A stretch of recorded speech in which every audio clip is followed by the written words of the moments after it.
Welcome back to Afternoon Live. When a friend is diagnosed with cancer, the unknown can feel pretty scary for both of you. Here with advice on the best way to support your friend is a woman who's been there. We welcome the author of Make Your Mess Your Message, More Life Lessons from and for My Girlfriends, life coach and breast cancer survivor, Shari Leid. It is so good to see you. Hi, so good to see you too. I can't believe October already. I can't believe it. Well, and I'm glad you're here. This is a really important topic, and you have some personal expertise. Can you walk us through your own cancer journey and what the beginning of that was like for you?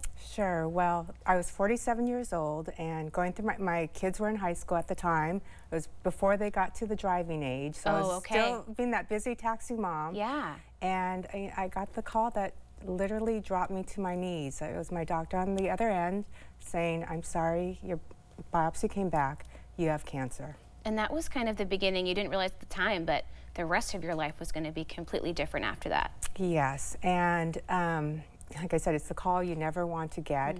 So it was one of the hardest years of my life, but also probably the year of most growth I ever had. Really hard to walk through, but you're so, I mean, you're just incredible on the other side of this. Tell me about your health now. You're doing great, right? Yes, so now I am 6 years, no evidence of disease. Amazing. Yeah, last year my doctor, when I was in his oncology office, he said those words I did want to hear, you know, congratulations. Good. You have 5 years, you made it, no evidence of disease.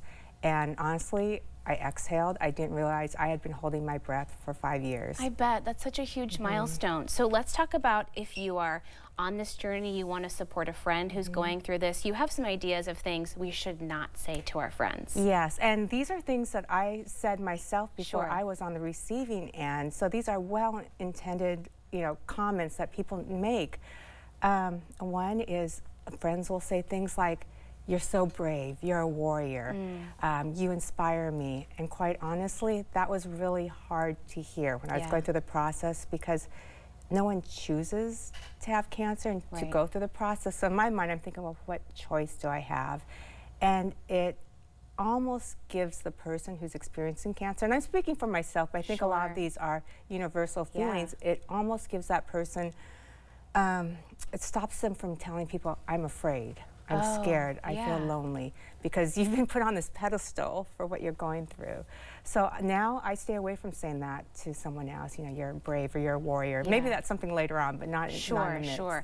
And then on the flip side, you have some suggestions of ways that we can support our friends in a meaningful and healthy way? Yes, so basically 2 of my friends, and they happen to also have been breast cancer survivors, they were the best. What they did was they checked in with me regularly. And also when they did, they said, "You don't have to, we don't expect anything from you. You don't have to respond. You don't have to tell us how you want us to help you. Sure. I'm just going to check in and let you know I'm thinking of you." So I think that's the best advice, honestly, for anyone going through, whether it's cancer, some other health problem in their life, just saying, "Hey, you don't have to respond. I'm going to check in with you from time to time, just saying, hey, I'm here for you." That means so much, and just keeping that communication open with a trusted friend that when they're ready, they will open up to you. Yeah, and sometimes you just don't want to talk. I remember telling my friends I had cancer and feeling so exhausted afterwards because I was helping everyone else feel okay. Yeah, you were their therapist in that moment, which is the last thing you needed to be doing. Exactly. So now when my friend's going through difficulties like cancer, or even, you know, something personal with jobs, I just say, "Hey, I'm going to check in from time to time. You don't need to respond, but I want you to know I'm here." Are there ways that you can physically assist beyond just letting them know that you're there? Like, I think of things like meal trains and providing support, picking up kids from school. Do you have to kind of tread lightly on boundaries there? I think so. You know, there's people that are helpers, right? And they just want to jump in and they start that calendar and have friends sign up. And it's such an individual, unique process to everyone. I used to joke, I'd say, "No meals allowed. I have cancer. I don't need to eat all this food too." You know, I mean, that's the last thing. I don't need lasagnas plus cancer. Sure.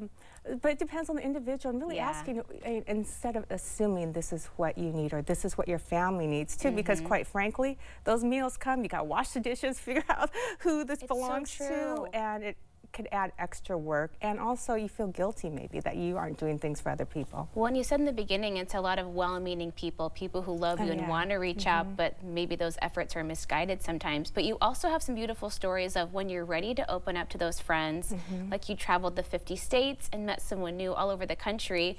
You have a really special story of connecting with someone that you were able to open up to and kind of make a breakthrough emotionally in your journey. Absolutely. So I'm thinking that you're talking about the woman Connie in Colorado. So she and I had never sat down. We met briefly here, or not here, in Seattle.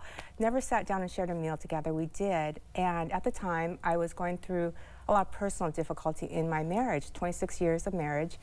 And I shared this with her. I had become a stay-at-home mom. You know, I wasn't the breadwinner, so there were some fears of leaving that. But also, I told her, we were about the same age, she and I said, man, I can't imagine dating again. How do you explain to somebody that my body, my scars, what I've gone through, how do you bring up that conversation? And she looked at me and she said, Shari, if you meet the right person, you'll never have to explain. And honestly, that changed my mindset. I started to think of my body as not something that was maimed and to be ashamed of, but really proud of what I was able to go through. And I'll share with you, just you, and maybe all of Portland, but she was right, and I did meet somebody who I never have to explain. That is so wonderful. And I can imagine so many women can relate to the exact words that you said, that fear and anxiety about the unknown moving forward. And having that friend to lean on was just life-changing for you in that moment. She was a stranger at the time, and now she is. Now she is a trusted friend. And it changed my life and gave me courage that I didn't know that I still needed to have. We're so happy for you, and thank you for opening up and sharing with us. It's a lot. It is. It's a lot, you know, and it comes up. I think that one last thing I'd say, you know, I share things publicly. Other people share their journey, but remember, it's that woman or that man's journey to share. And it's hard when somebody else takes your story without your permission and shares it. So just respect people's, you know, people's abilities to share their own story. Everybody at their own pace and their own timing. Well, it was great to see you. Thank you so much. Shari's book, again, is Make Your Mess Your Message. We'll have more information on our website at katu.com. We'll be right back with more Afternoon Live right after this.